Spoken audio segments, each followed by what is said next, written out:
Hey guys, this is Sean Sandridge and Milo. Look how big he is now. So I am going to be doing the review for the ID channel show called Dead North.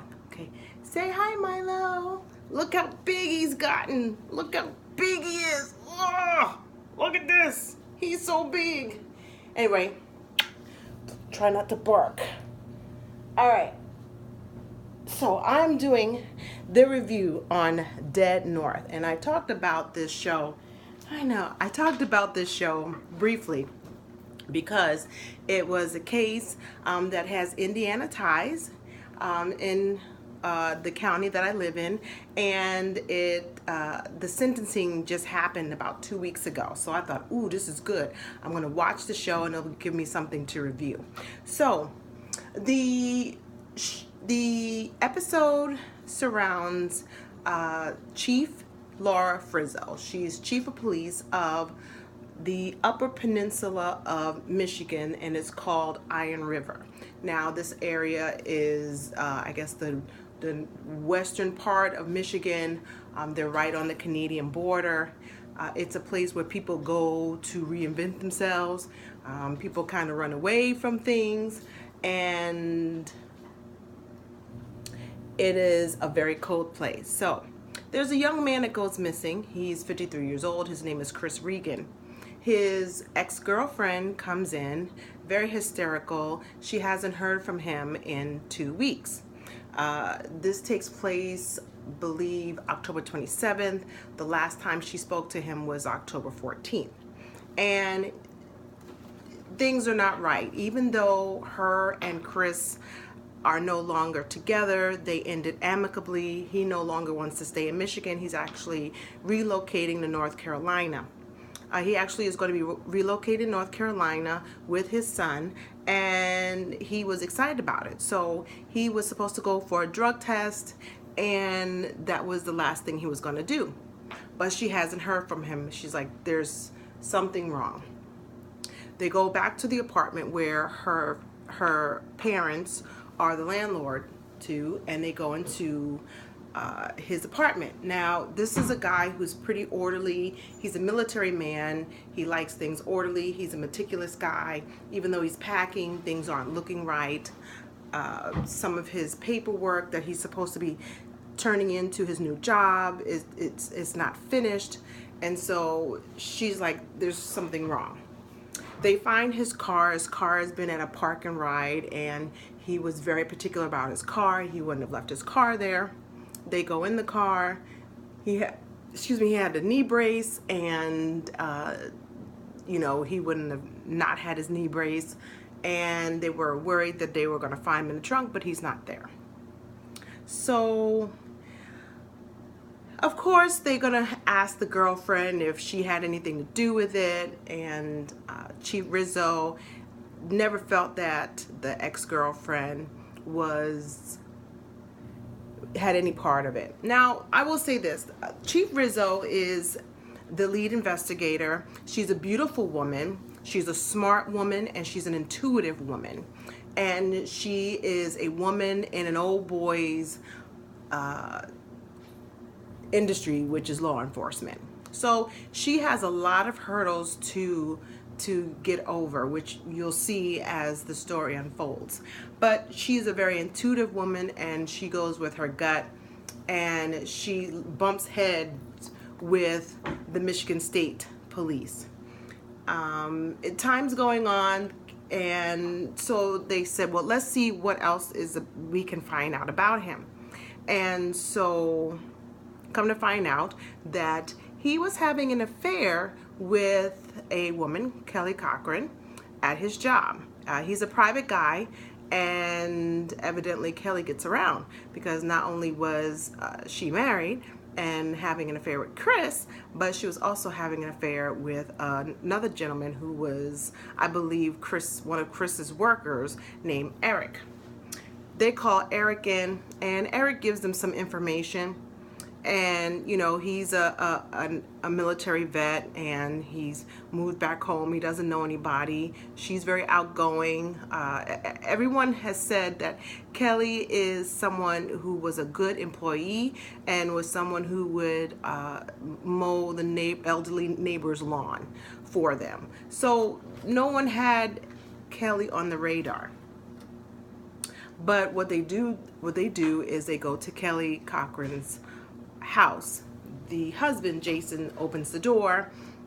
He's very standoffish. He actually lies that she's not there, but she is there, and asks the police officer asks questions about Kelly. Do you know Chris? When was the last time you saw Chris?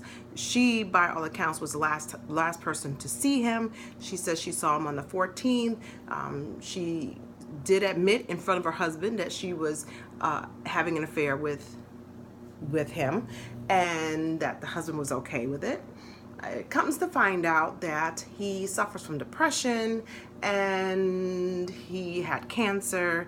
He was not able to walk, and so he wasn't able to perform sexually. So it was, let her do what she wants to do or have a divorce.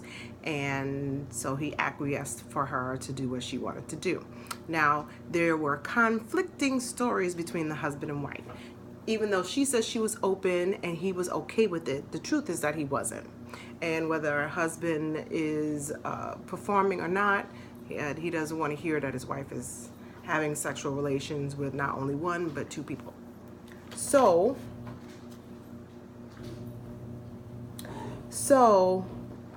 that becomes problematic, and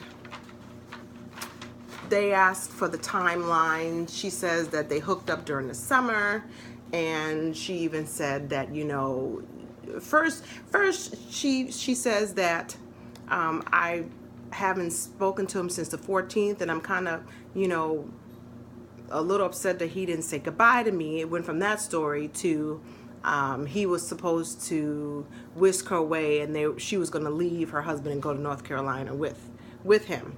So there was conflicting stories there.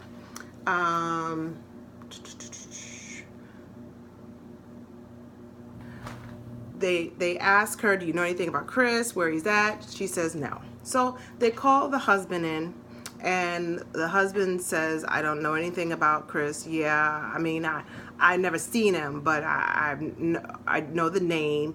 And yes, she was with him, but I wasn't excited about it. But you know, I can't perform, and so, you know, I just let her do what she needed to do. The strange thing about the husband is that Kelly plays real cool as a cucumber, and the husband, first thing that he does is he walks in and he gives this long list of things. He says, I suffer from depression, I have these high anxieties, I'm seeing a psychiatrist for it, I was hospitalized in October. Incidentally, he was hospitalized like 3 days, several days after Chris disappeared, and he was institutionalized for a month. And so, you know, Chief Rizzo is like, why is this guy crying? He's not crying because he's got high anxiety. He's got guilt. And so, you know, now for her, they're on the radar. She asked straight out, did you do it? He says, no, I'm not going to do anything to lose my freedom. You know, he says that I did go in, I checked myself in because I was suicidal. Now, Kelly was telling HR that her husband threatened to kill her and kill himself. He says, no, I would never harm her, but yes, I was suicidal.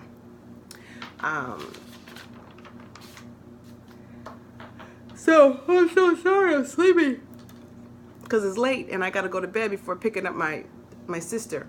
So, Chief is wondering what's going on. Is Chris really gone? Is he really missing? Did he just take off and leave? You know, as an adult, you can leave and not tell anybody. You know, has there been foul play? Nobody knows what's going on. but there's a lot of red flags and there are a lot of unanswered questions. So I am going to leave it at that because we don't know if there's a crime of passion involved. We don't know if he's really missing. We don't know anything. So that is part 1, very condensed. I will go more in depth with part 2 because there's a lot of moving parts. But I'm going to let you marinate on that. And I will come in and hopefully do my video tomorrow. Like I said, my sister's coming into town and I have some friends coming into town, and graduation is Thursday and the party is Friday. So I will get a video out, but I'm not sure exactly when. Let me know if you watched the movie and let me know what you think. Take care of yourself and each other. I'll talk to you soon. Bye.